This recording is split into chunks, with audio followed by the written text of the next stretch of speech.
Pernah nggak sih kalau kalian jalan-jalan mau healing, terus jadi bete, jadi sebel, jadi sakit karena kualitas pelayanan dari tempat kita mau healing, mau hotel, mau spa, mau resto, terus pulang sakit perut, pulang pusing, pulang bete sama pelayanan. Nah, kita coba bahas ya, sebetulnya apa yang diharuskan untuk suatu tempat pelayanan memberikan layanan yang sempurna supaya kita benar-benar healing, pulang kondisinya jiwa, raga, sukma semuanya jreng.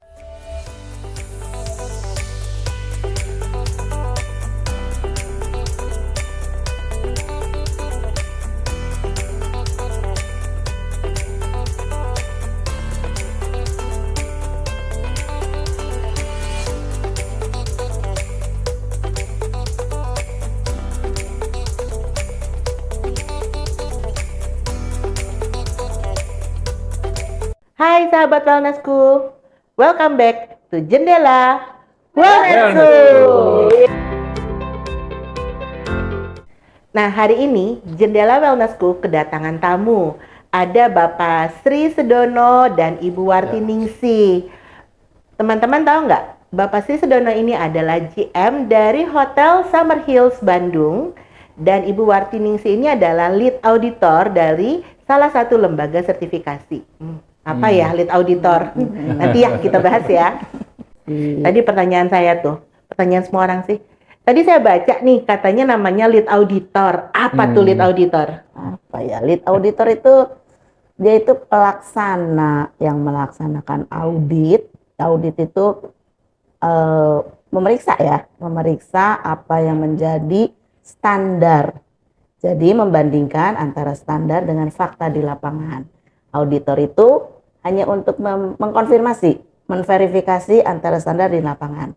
Jadi audit itu kesannya horor ya. Iya, kesannya aku taunya tuh kalau audit auditor itu kayaknya pasti dicari-cari kesalahan. Iya, dan biasanya urusannya audit itu pasti keuangan gitu ya.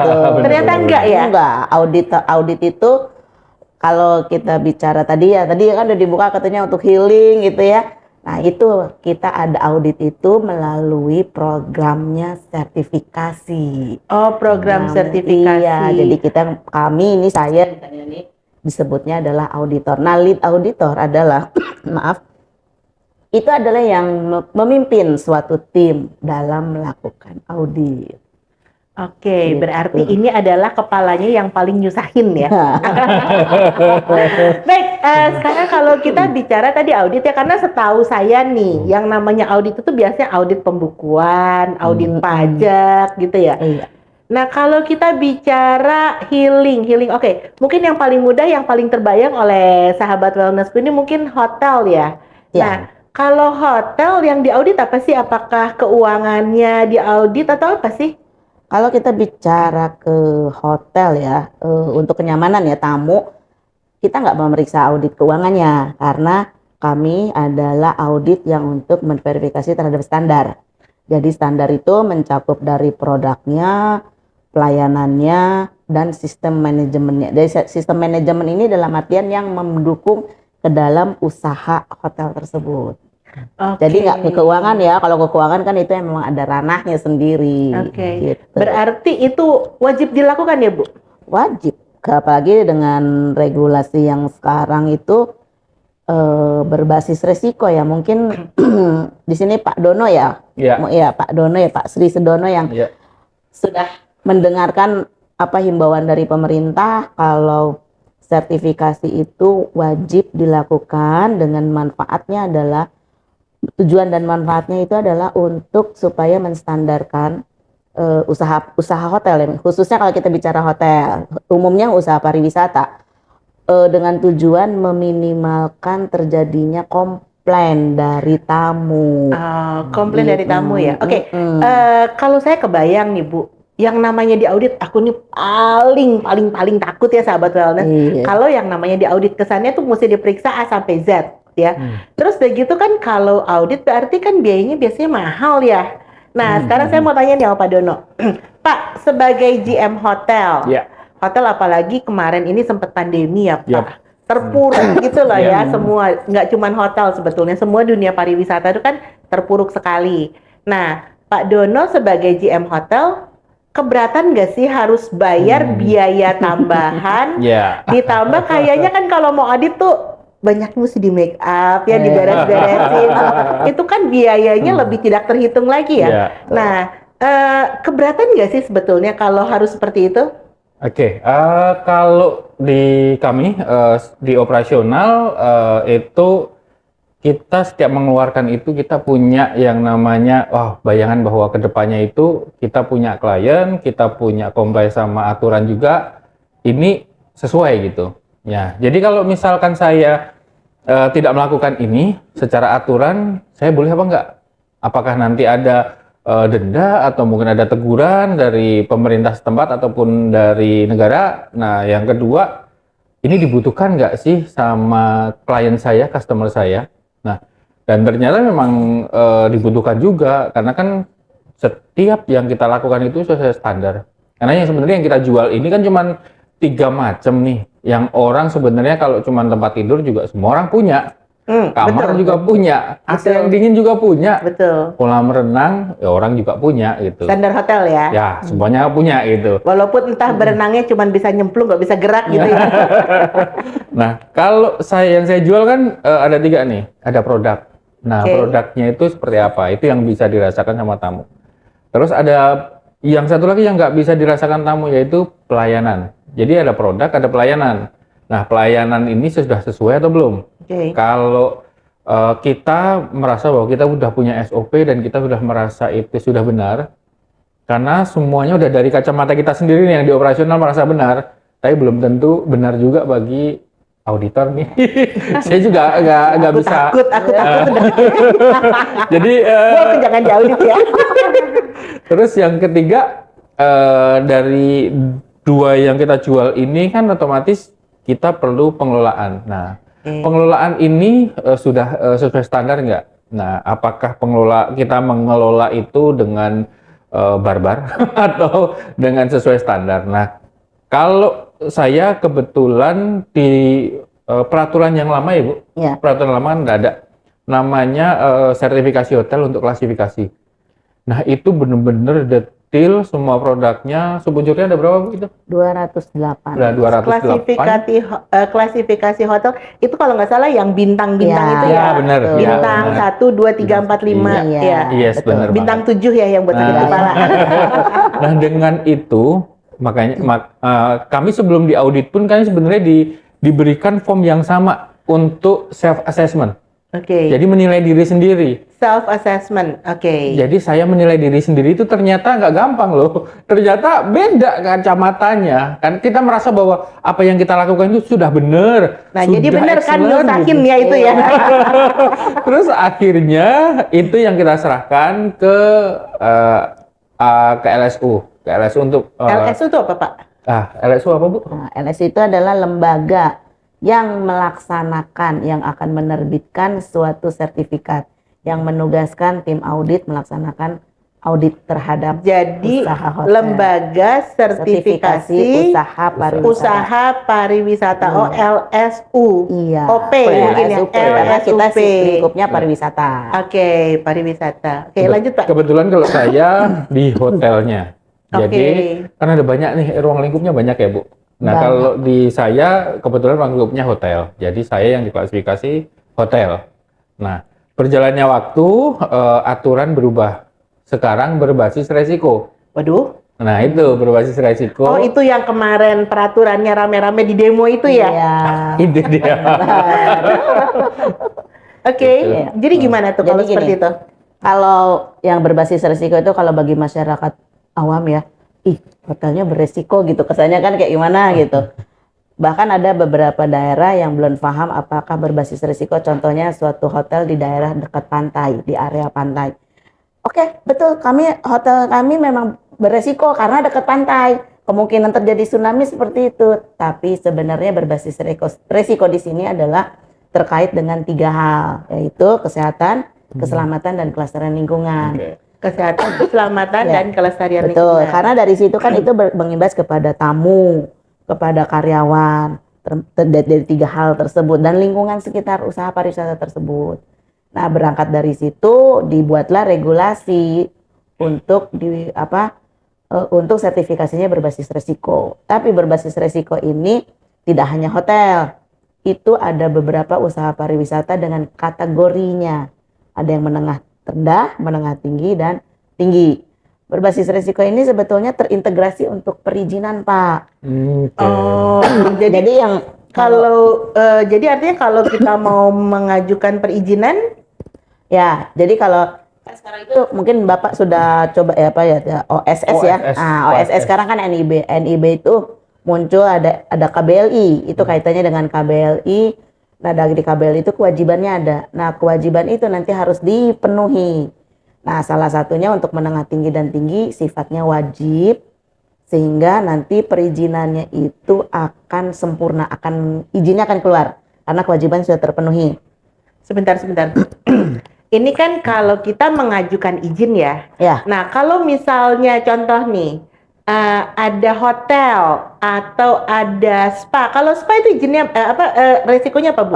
Kalau spa itu menengah tinggi. Oh, menengah tinggi berarti harus ya? Wajib. Nah, seandainya saya punya spa yang sudah berjalan, kan saya udah punya izin dong. Ya. Nah, terus ini berarti saya udah nggak perlu lagi dong. Tapi melakukan sertifikasi. Iya. Di sini izin itu NIB-nya terbit. Ibu sebagai pengusaha spa-nya sudah dapat nomor induk ya berusahanya. Tapi di balik itu ibu punya kewajiban untuk memenuhi izin ini. Jadi kewajibannya itu salah satunya adalah sertifikasi usaha. Nah, dari BKPM OSS itu terbit sertifikat standar. Tapi notifnya di situ belum diverifikasi. Nah, yang melakukan verifikasi adalah LS, Lembaga Sertifikasi Usaha Pariwisata. Kalau seandainya nanti izin saya itu tertulis belum diverifikasi. Betul. Nanti resikonya apa, Bu? Resikonya izinnya bisa dibekukan atau sampai dicabut. Waduh. Serem amat.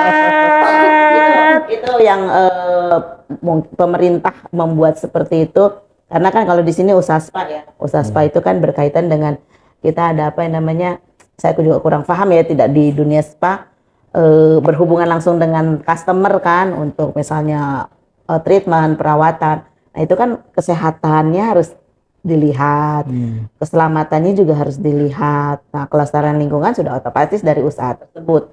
Nah itu makanya kenapa spa itu masuknya menengah tinggi dan wajib. Gitu. Nah, kalau kita bicara soal spa nih, kan ada kalau hotel tadi ada bintang 1 nggak sih? Ada ya. Bintang 1, bintang 2, bintang 3, bintang 4, bintang 5. Kalau spa itu kalau nggak salah Tirta ya Bu ya? Tirta 1, Tirta 2, Tirta 3. Nah, sekarang ini kan hotel saja sudah tidak ada pengklasifikasian bintang.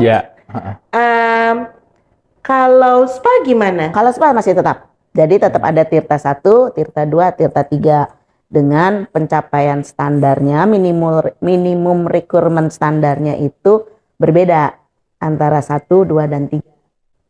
Gitu. Paling tingginya berapa sih?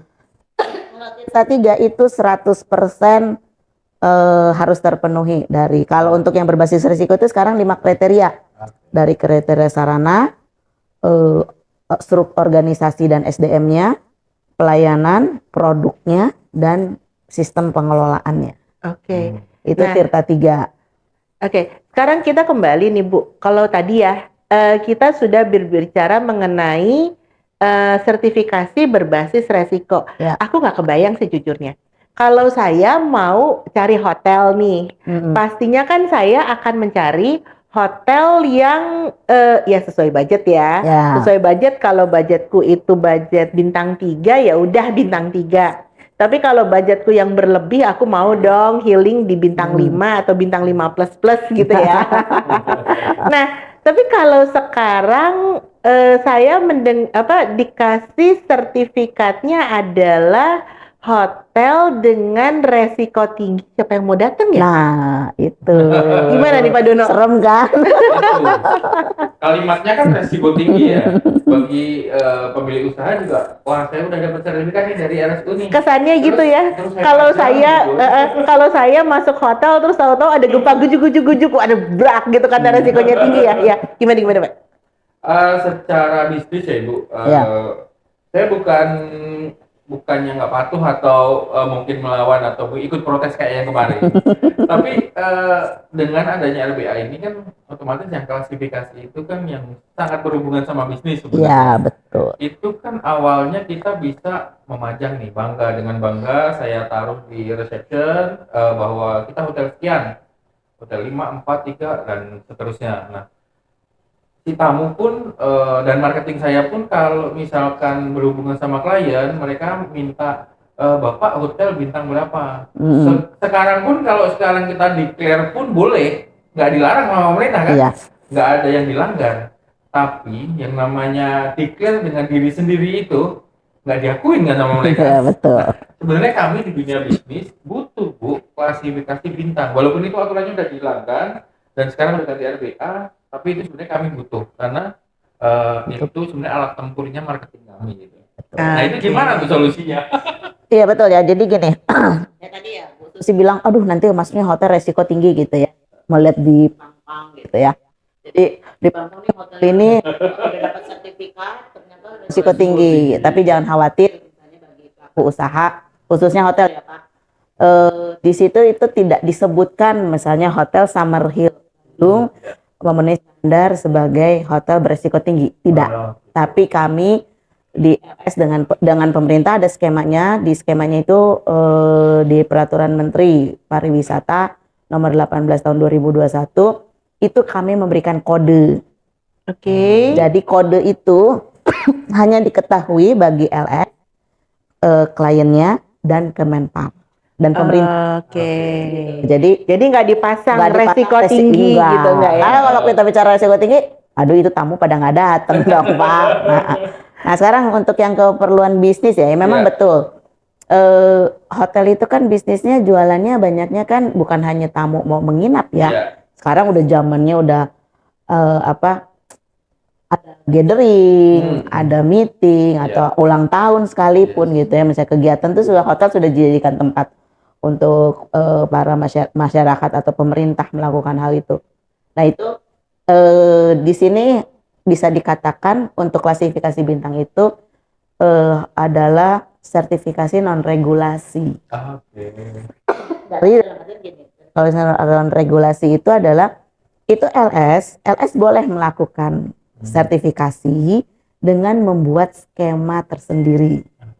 Skema tersendiri dengan dia mengadop dari peraturan yang ada. Yang sebelumnya ada. Iya, kan kita kan kalau yang dengan adanya peraturan yang sekarang itu, peraturan yang sekarang itu digunakan Permen Parekraf nomor 4 tahun 2021. Nah, tapi Permen Parekraf nomor 53 tahun 2013 itu tidak dicabut. Oke, masih ada. Masih bisa. Jadi masih bisa kita digunakan. melakukan sertifikasi, kita mengajukan sertifikasi hotel bintang 4, bintang 5 masih bisa ya. Dengan menggunakan skema dari LSUP-nya tersebut. Jadi LSUP boleh mengembangkan. Baik. Jadi saya yang dulu pernah sertifikasi klasifikasi bintang itu, sekarang kalau misalkan saya mau ngajuin lagi, saya punya bayangan bahwa saya assessment-nya sama gitu ya. Sama, tapi tergantung dari sebenarnya karena ini kan diserahkan kepada lembaga sertifikasi masing-masing ya. Jadi skemanya ya sesuai dengan Bapak mengajukannya ke lembaga sertifikasi yang mana, yang mana. Jadi itu acuannya, panduannya itu hanya pengembangan atau bisa adopt dari peraturan pemerintah nomor 53 atau misalnya langsung menggunakan atau memodifikasi. Seperti itu. Jadi jangan khawatir ya bagi Bapak nih hotel dengan teman-teman hotel nih, aduh saya jadi nggak bisa sertifikasi bintang jualan, marketing kan bingung nih. Umumnya kan marketing kalau misalnya mau jualan ke corporate atau BUMN atau government minta buktinya Buktinya by OTA kan bebas-bebas aja kalau OTA ya. Betul. Apalagi sekarang kan Bapak mau mendeklar sebagai hotel bintang 7, berarti tamu sana puyang semua gitu. Karena disuplai gratis. Iya, gitu. Jadi ya bisa Pak. Jadi tidak usah khawatir, silakan Bapak mencari LSUP yang bisa memberi layanan tersebut. Oke, pertanyaan lagi Bu. Saya gatel nih soal servis ya, karena saya pernah ceritanya mau healing, terus udah gitu pulang-pulang bete banget gitu. Apalagi kemarin pandemi ya. Apalagi kemarin pandemi, datang ke hotel yang aku ngeliat ada bekas lipstick gitu loh di ujung spray gitu, yang which is artinya mungkin spraynya kan nggak diganti ya. Betul. Sementara kan kemarin tuh kan pandemi tuh, dimana jangankan spray gitu ya, yang terakhir itu kan ada airborne juga ya, dimana virus itu kan bisa menular melalui udara katanya. Kemudian lewat segala sesuatu yang berbentuknya sentuhan, apalagi kalau spray, kemudian sarung bantal, itu kan langsung tuh ketemu sama mulut, ketemu sama hidung gitu kan. Nah, waktu pandemi kemarin tuh apalagi teman-teman tuh yang sempet katanya dicurigai, terus udah gitu mereka bukan disingkirkan loh bahasanya, tapi dipisahkan lah ya, dipisahkan ke hotel. Lalu di sana tuh mereka malah komplain, katanya kok hotelnya itu nggak hygiene, kesannya nggak hygiene, karena mungkin pegawai hotelnya juga mungkin males masuk ke kamar karena takut virus dan lain-lain. Tapi berangkat kepada pandemi itu, di dalam sertifikasi yang dilakukan itu ada nggak sih faktor hygiene sanitasi yang memang dinilai di situ? Kalau kita bicara standar itu ada di situ ya. Tapi kalau mau lebih spek khusus ke hygiene sanitasi, ya kebersihan, kesehatan itu ada program namanya sertifikasi SNI. Kalau sekarang istilahnya SNI. SNI itu yang buat helm bukan? Ya, semacam itu. Jadi sudah menjadi standar nasional Indonesia. Itu untuk CHSE namanya, kebersihan, kesehatan, keselamatan, dan kelestarian lingkungan. Itu sudah mencakup di dalamnya adalah tiga dimensi tersebut bagi pengusaha, bagi SDM, dan bagi tamu. Gitu. Jadi tadi ada dimensi apa aja? Ada dimensi kebersihan, kesehatan, keselamatan, dan kelestarian lingkungan. Kesehatan, kebersihan, keselamatan, dan kelestarian lingkungan. Tapi sekarang kan udah nggak pandemi ya, kan gitu ya. Kalau udah nggak pandemi kayak mana nih gitu. Nah, kalau udah tidak pandemi itu, pemerintah sudah memberikan suatu kebijakan. Jadi ada untuk yang tamu dari kesiapan dari tamu itu dari 3 aspek itu tidak dipersyaratkan. Jadi yang dipersyaratkan itu adalah bagi manajemen, organisasi, dan SDM-nya. Nah, waktu zaman pandemi tuh saya sering ngeliat ada kayak bukan spanduk kayak banner ya. Banner tulisannya Indonesia Care, bulat hati merah. Merah ya kalau nggak salah ya, backgroundnya hitam. Itu apa sih? Ya itu, jadi itu yang sebagai bukti bahwa hotel tersebut sudah certified, artinya sudah melakukan sertifikasi CHSE. Oh, jadi itu adalah tanda bahwa hotel itu sudah melakukan sertifikasi CHSE. Sebetulnya saya mau tanya Bu, kan kalau orang melakukan sertifikasi ya, kemudian setelah disertifikasi kan pada saat orang mau diaudit apapun lah, di bidang apapun, pasti pada saat mau disertifikasi semuanya di make up nih. Ya kan? Nah, tapi apakah kalau suatu tempat sudah memiliki sertifikat CHSE itu dijamin hygiene dan sanitasinya? Kami sebagai LS itu ada program. Jadi si pelaku usaha mendapatkan sertifikasi CHSE dan kami akan melakukan surveillance. Surveillance apa sih Bu? Surveillance itu adalah pemeriksaan kembali untuk melihat konsistensi dari manajemen dalam penerapan standar yang sudah dicapai. Oh, jadi artinya bukan dapat sertifikat Sudah selesai. ya, jadi pemantauan ya. Jadi dipantau oleh LSUP-nya sendiri minimal itu 1 tahun 1 kali. Oke. Gitu. Jadi kalau misalnya pas Lumayan nih Pak Dono nih yang dan itu kan misalnya udah asal pas mau diaudit kan kayaknya udah dicakep-cakepin udah benar gitu. Nah nanti pas surveillance kan suka kelupaan tuh biasanya. Nah nanti ini lagi, nah itu akan terlihat di sini. Nah kan Pak Dono yang sakit kepala, waduh, biaya lagi gitu ya. biaya lagi, pusing lagi ya Pak ya. Oke, saya waktu pas corona itu saya sudah melakukan sertifikasi CSE. Ya. Nah, Ibu tadi sebutkan SNI, CSE. Itu sama apa beda sih? Sama-sama CSE nih. Sebenarnya sama.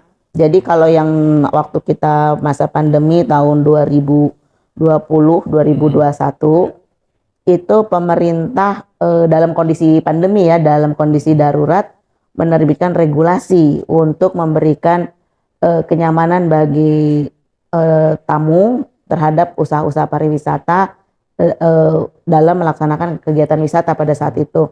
Nah, di situ memang pemerintah mengeluarkan peraturan Menteri Pariwisata nomor 13 tahun 2020. Itu yang mengenai ya tadi sama kebersihan. Nah, setelah 2021, pada saat 2021 kita sudah mulai PPKM kan sudah mulai longgar ya. Menjelang 2022 itu PPKM kan sudah mulai longgar.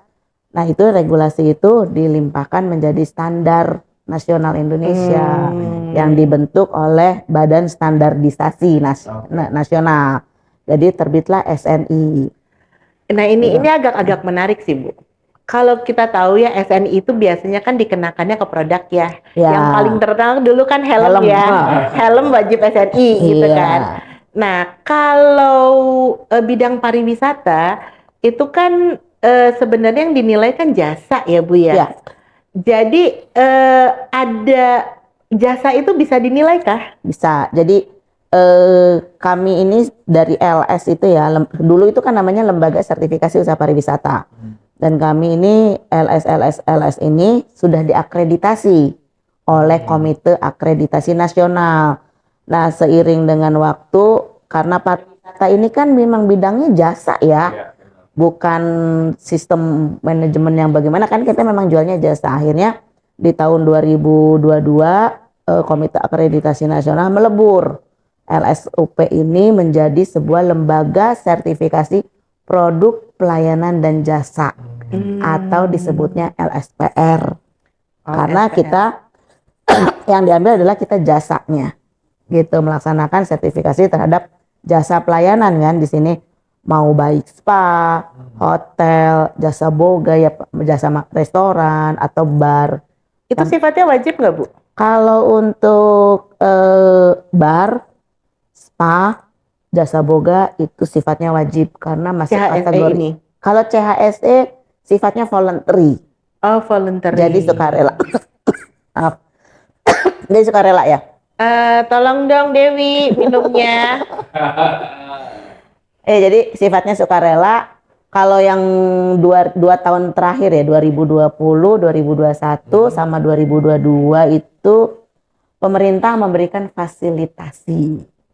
Mungkin Pak Dono yang mendapatkan fasilitasi ya. Waktu pas zaman corona saya dapat fasilitas itu. Jadi saya dapat sertifikasi untuk CHSE itu free dan itu ditanggung sama pemerintah. Betul, itu untuk yang tadi dibilangnya volunteer ya. Jadi itu artinya berbayar kan? Berbayar. Berapa jumlahnya? Berapa harganya? Itu LS yang menentukan.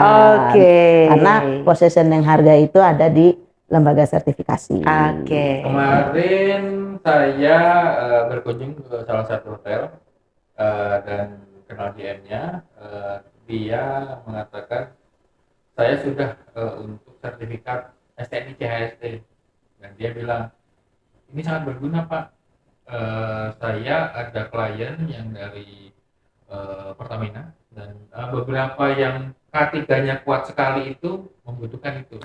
Dan mereka setiap kali mau nginep ke hotel itu melakukan audit.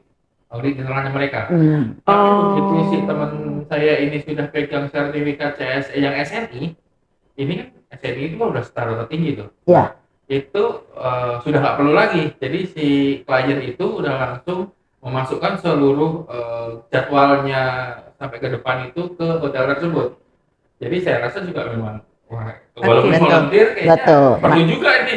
Tadi alat perangnya kan klasifikasi. Iya. Nah sekarang berarti ada tambah satu lagi nih, CSE. Kalau yang lainnya Betul. belum punya, ya kita harus yang pertama dong. Iya sih. Jadi artinya sertifikat CHSE ini, SNI CHSE ini tidak hanya sebagai pemenuhan kewajiban ya Tidak. Bu, tapi juga menambah kekuatan kita pada saat kita melakukan bidding. Betul. Ataupun mungkin masyarakat akan menilai begitu. Oke, nah pertanyaan yang berikutnya nih. Saya tuh pernah banget datang ke hotel. Jadi hotelnya ini di atas gunung sih, kita maunya healing gitu ya. Kita udah expect yang bagus-bagus. Kamarnya oke. Kemudian fasilitas roomnya oke. Ranjangnya oke. Tapi yang ngebetein itu adalah restonya. Giliran saya datang ke resto, saya pesan jus, dapat minuman jusnya tuh, aduh nggak enak banget ya. Padahal kan maunya healing gitu. Jadi gimana ya rasanya? Jadi sebel gitu loh. Ekspektasinya tuh nggak bagus gitu ya. Nah saya tanya Pak Dono nih Pak. Yeah. Kalau hotel itu kan tadi kita sudah sempat membahas Pak ya. Yeah. Ada resto, ada kafe, ya. Kemudian ada bar juga ya. Biasanya kalau udah malam tuh hotel malamnya biasanya kalau kita mau tidur di atas toto ajab-ajab ujuk-ujuk itu juga bikin sebel tuh. Kemudian ada juga fasilitas gym, ya, fasilitas kolam berenang. Ada juga fasilitas kalau yang hotelnya besar, biasanya kalau orang mau healing keluarga nih, biasanya kita pasti mencari hotel yang punya arena bermain anak-anak, ya. Nah, itu adalah bagian-bagian dari hotel. Apakah itu disertifikasi juga? Dan sertifikasinya itu apakah sertifikasi hotelnya itu sudah termasuk atau sertifikasinya berdiri sendiri? Kalau jadi gini ya Bu, kalau dibilang standar usaha itu ya, kita yang tadi kan mau yang berbasis resiko ataupun yang klasifikasi bintang, itu kan produk pelayanan pengelolaan. Nah, itu produk itu yang diperiksa itu mulai dari pintu masuk, dari lobi, terus kemudian kita lihat di lobi front office-nya, kemudian dilihat kelengkapan di front desk ya, kemudian penitipan barangnya, restorannya, kamar sudah pasti, dapurnya, sampai ke back of the house istilahnya adalah yang di belakang seperti ke engineeringnya itu bagian sampai ke bagian instalasi pengolahan air dan tempat sampah. Jadi keseluruhan. Nah, itu keseluruhan dari produk. Kemudian dan untuk pelayanannya itu ini Dewi, tolong dong minumannya, kasihan nih Bu Nining dari tadi batuk-batuk. Iya. Diminum dulu Bu. Oh iya. Ini kebetulan ada minuman herbal dari Deispaku. Nah, jadi kalau kita memesan layanan Deispaku, setelah selesai treatment, itu kita dikasih minuman seperti ini. Silakan dicoba-coba. Terima kasih. Oke, thank you Dewi.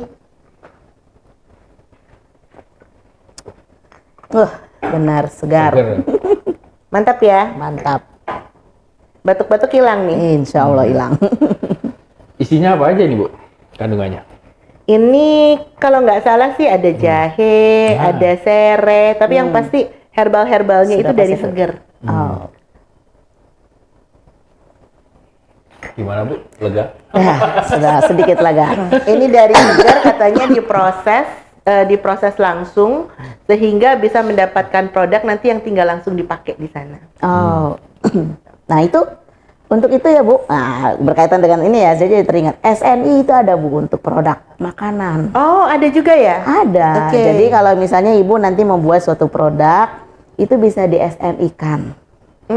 Tapi mungkin untuk saat ini kita tidak membahas ke situ ya. Kita masih membahas di pariwisata. Kalau S&I produk itu banyak Bu sekarang. Betul, soalnya kita yang lagi banyak sibuk ini adalah healing ya. Tahu nggak Bu? Karena hasil pendataan kemarin dari Kemenpar, setelah kita masuk ke endemi, itu lonjakan dari Wisnus, wisatawan Nusantara itu naik sekian kali lipat. Kalau nggak salah hampir 3 kali lipat ya. Itu karena apa? Terlalu banyak orang yang stres pada saat 3 tahun kita dikurung di rumah, pada saat pandemi, terus sekarang semua butuh healing. Ya, semua butuh wellness, semua butuh mengembalikan nggak cuman tubuh tapi juga jiwa, emosi, karena sudah terlalu stres tuh. Makanya kenaikannya usaha pariwisata Wisnus, terutama yang family ya Bu, itu sangat-sangat baik. Nah, untuk mengantisipasi ini, apakah sertifikasi, tadi ada sertifikasi CHSE, ada sertifikasi berbasis resiko, itu mendukung Bu? Sangat mendukung, memberikan, kan tujuan sertifikasi itu kan sebetulnya memberikan kenyamanan bagi tamu, bagi karyawan, bagi pengelola. Bagi pengelola. Ya, kenyamanan dan keamanan. Ya, karena kan tadi kita bicaranya kan sudah melalui kesehatannya, kelestarian lingkungannya, keselamatannya, pelayanannya, sistem pengelolaan ya. Nah, di sistem pengelolaan itu biasanya pelayanan nih, contohnya Pak Dono nih di front office, kan sudah ada nih SOP-nya ya, sudah ada SOP-nya. Nah, nanti dilakukan audit itu, bagaimana memonitor pelaksanaan dari SOP tersebut. Jadi kembali semuanya ke SOP ya? Betul, jadi kan ada, mungkin Pak Dono SOP ada, dilaksanakan, tapi tidak sesuai dengan SOP. Kan umumnya seperti itu, karena ya orang Indonesia kan, udahlah, udah kebiasaan gitu ya, udah biasa. Nah, dengan adanya kami sebagai lembaga sertifikasi yang melakukan audit, itu kita melihat apakah konsisten nggak SOP, dokumen instruksi kerjanya yang ada digunakan secara terus berkelanjutan.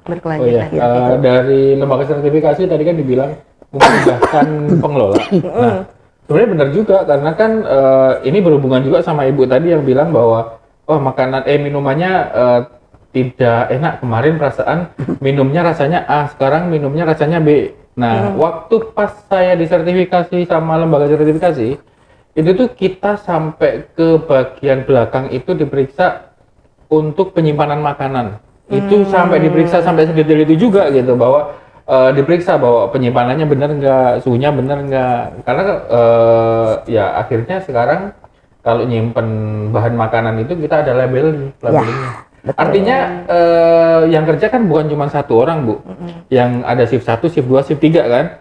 Begitu dia udah ngelihat label, ini udah expired, akhirnya nggak dipakai, udah spoil ini. Nah, artinya ya bagi kita pengelola terbantu juga. Artinya yang dulu spoil itu tidak ketahuan sampai berimbas ke tamu, sekarang spoil cukup sampai internal. Berhenti sampai internal, itu dibuang. Jadi udah nggak bisa dimanfaatkan kan karena spoil. Gitu. Jadi kalau kita lihat bahwa kalau kita melakukan sertifikasi, artinya nggak akan ada kasus ice coffee kedua ya. Ice coffee kedua, ice coffee ketiga gitu. Jadi kalau misalnya kayak kasus kopi sianida itu aman pasti kopinya. Tidak akan dicurigai. Betul. Tidak akan dicurigai karena kopinya sudah rusak gitu ya. Betul. Itu berarti luar biasa banget nih sahabat wellnessku. Kita lihat ya Pak, ada tadi kita sudah membahas resto, sudah membahas kafe. Nah, kemudian kalau arena bermain gimana? Kan arena bermain banyak banget tuh yang kecelakaan, yang anak, ada nih teman saya tuh anaknya meninggal itu gara-gara naik perosotan Bu. Naik perosotan, dia kayaknya dorong-dorongan atau gimana gitu, didorong temennya atau gimana, jatuh, lehernya patah, langsung meninggal. Kalau untuk arena bermain itu masuk sekarang di klasifikasi berbasis resiko. Itu resiko apa Bu? Itu kebetulan pemerintah menyebutnya menengah rendah. Oh, malah menengah rendah. Menengah rendah. Tapi kalau kita bicara itu ada di lingkup suatu usaha, misalnya di tempatnya Pak Dono mungkin ada ya playground ya istilahnya ya, playground gitu.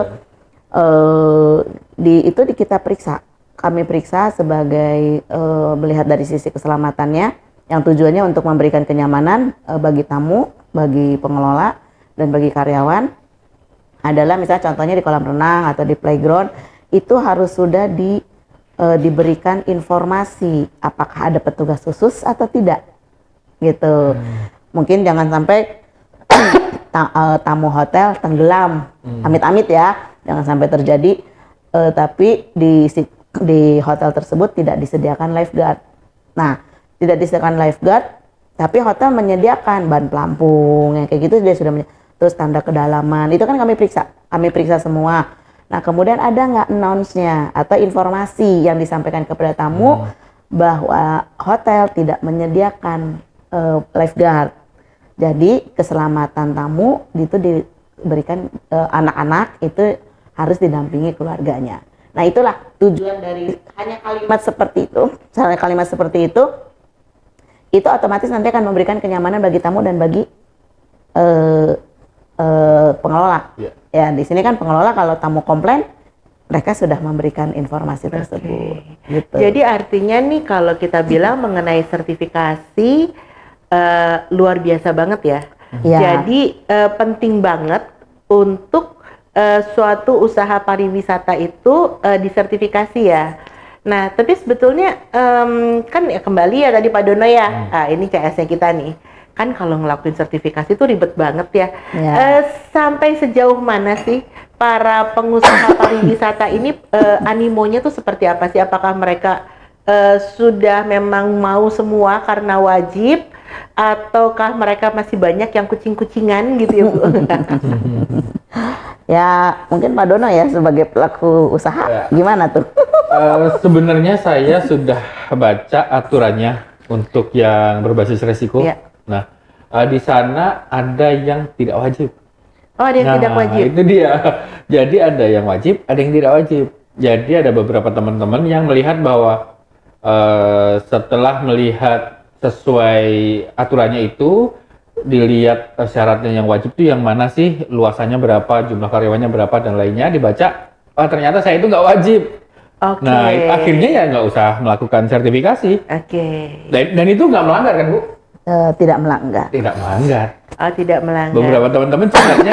Jadi berarti kalau saya mau invest hotel, mendingan saya cari yang area abu-abu ya. Bu, saya sebagai di sisi usaha ya, saya mau nanya. Kan di hotel itu kan kita fasilitasnya banyak tuh. Nah, termasuk restoran. Kan disebutnya restoran nih. Nah, restoran ini kan saya fasilitas hotel. Betul. Kan di sertifikasi juga ada yang namanya sertifikasi untuk restoran kan? Ada. Nah, itu gimana Bu? Apakah saya mesti sertifikasi restoran sendiri, hotel sendiri, berbiaya banyak untuk saya? Jadi gini. Apalagi ada spanya Pak. Itu benar, ada spanya juga. Jadi gitu, kalau untuk restoran kan, restoran itu kan bagian dari pelayanan ya. Iya, pelayanan itu bagian dari pelayanan. Selama restoran itu memang untuk tamu, itu tidak perlu disertifikasi secara tersendiri. Dan Bapak di sini dalam membuat suatu mendaftarkan izin usahanya, KBLI restorannya tidak perlu diinput. Gitu. Jadi tidak perlu Bapak punya, kecuali perusahaan Bapak ini akan membuat suatu restoran yang berdiri sendiri. Gitu, KBLI sendiri? KBLI sendiri, tapi usahanya berdiri sendiri, bukan merupakan bagian fasilitas dari hotel. Termasuk begitu juga bar. Gitu. Kalau resto, bar, apalagi bar ya, ini kan lumayan banyak sekali sebetulnya, resikonya tinggi banget ya. Dengan yang banyak yang mulai agak fly, mabuk, kemudian terjadi kekerasan dan lain-lain. Sebenarnya kalau bar itu apa sih Bu yang disertifikasi? Kalau bar itu yang disertifikasinya sama dengan 5 kriteria tersebut.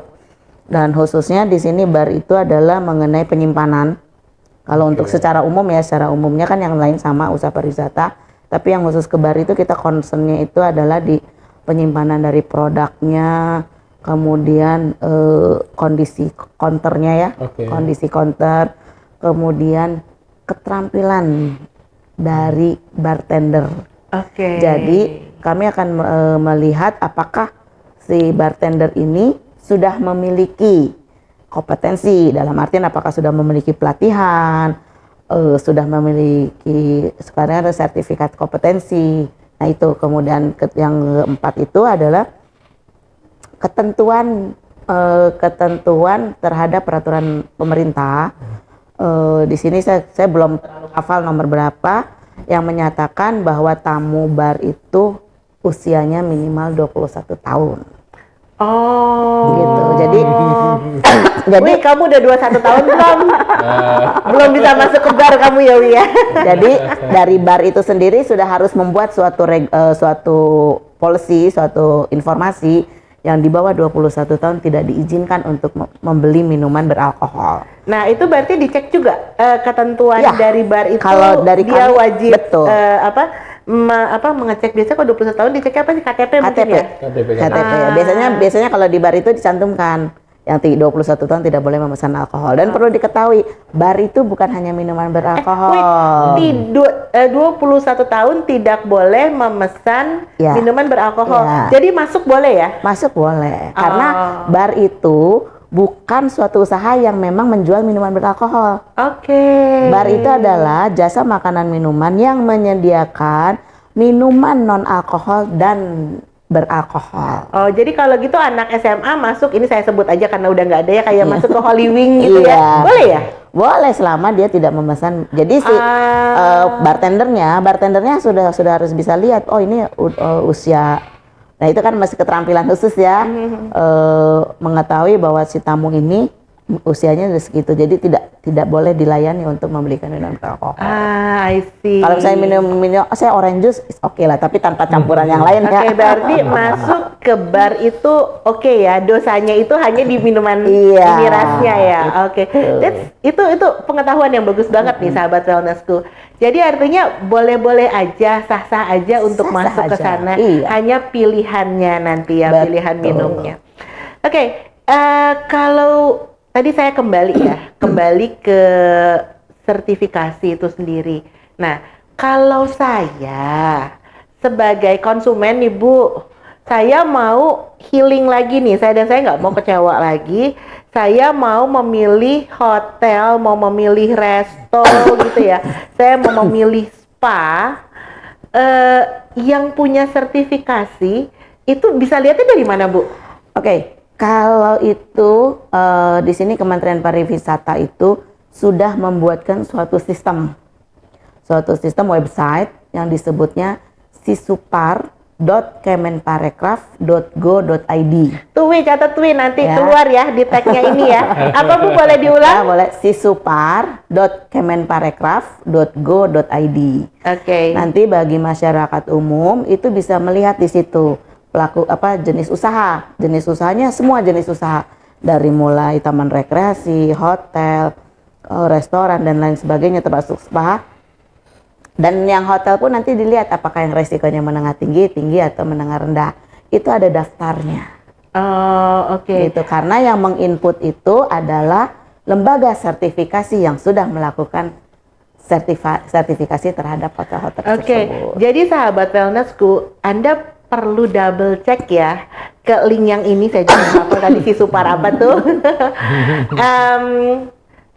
Untuk memastikan bahwa hotel yang Anda minati atau resto atau spa atau arena bermain atau bar yang Anda ingin masuki itu sudah tersertifikasi atau belum. Betul. Di situ ya. Oke. Kemudian kalau misalnya saya kan biasanya kalau pesan hotel tuh mostly saya online ya. Ya. Saya pesan online. Di sana mereka biasanya menulis nggak sih? Oh enggak sih. Nggak ada. semua ya. Nggak ada. Nggak semua. Sebenarnya di semua online itu hak penuhnya yang bikin konten di dalamnya itu dari hotel. Oke. Dan di sana juga sebenarnya nggak ada sih, nggak tertulis. Bahkan misalkan ada bintangnya, ada tertulis bintang, itu sebenarnya bukan bintang sesuai dengan klasifikasi, tapi bintang itu berdasarkan review. Oh, Itu. oke. Jadi Karena kayak kan, reviewnya Google gitu ya. Sebenarnya I see. Kalau bintang kan hotel itu cuma sampai 5. Ya. Nah, sementara misalkan di online itu ada yang maksimum 5, ada yang maksimum itu angka 10. Oh, Jadi kan beda, persepsinya juga beda. Ada bintang beberapa. 10 kita udah melayang ke atas gini. Jadi penilaian bagi si tamunya merasa bahwa oh stay di sini itu lokasinya strategis, oke dia nilai 8. Oke. Terus fasilitasnya bagus, dinilai 9. Makanannya dia bilang nggak oke dinilai 4. Oke. Kan boleh dong, kan semua faktual sesuai dengan yang dinilai sama si tamunya. Nah, dia range-nya 1 sampai 10. Ada beberapa online travel agent yang angkanya segitu. Tapi beberapa travel agent maksimum itu 5. Jadi 1 sampai 5 range-nya. Oke, Gitu. baik. Oke, jadi artinya sahabat wellnessku, kalau kalian mau memilih tempat kalian untuk healing, pastikan bahwa kalian ngecek. Yang paling pertama pastinya yang paling mudah tuh review ya. Ya. Review dari teman-teman yang ada di situ. Dan untuk memastikan kualitas standarnya, cek tadi ke sisupar.kemenparekraf.go.id. Nah, itu. Nah, itu kalau untuk ini Bu, maaf ya, kalau untuk ke CHSE-nya, misalnya Ibu nih mau ada meeting, gitu. Oke. Oh, saya mau meeting di Labuan Bajo nih, gitu. Saya lihat nih, apakah dia sudah certified CHSE-nya atau belum? Itu boleh masuk ke chse.kemenparekraf.go.id.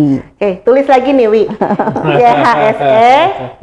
Kemenparekraf.go.id. Nah, Ingat ya teman-teman ya, jadi cek di dua laman tersebut untuk memastikan bahwa tempat itu sudah tersertifikasi usaha dan tersertifikasi hygiene sanitasinya ya, CHSE.